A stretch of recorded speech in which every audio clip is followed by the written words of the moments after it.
Measure 132 grams flour. Add 1 medium-sized diced carrots. Add some diced green bell pepper. Add 1 small-sized diced onion. Crack into eggs.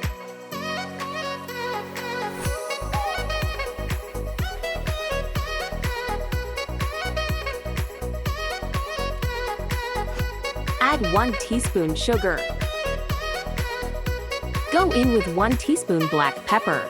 Add 1 tablespoon vegetable oil. Next, add 250 milliliters water. Mix thoroughly.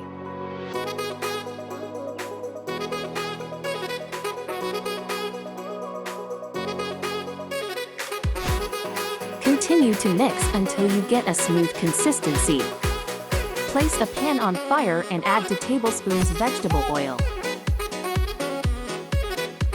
Pour in the mix and allow to cover the entire pan.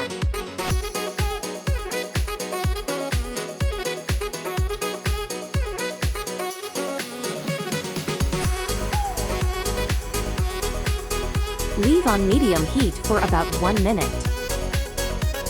Once bubbles start to form, flip on the other side. Leave for about 30 seconds. Remove from fire and roll.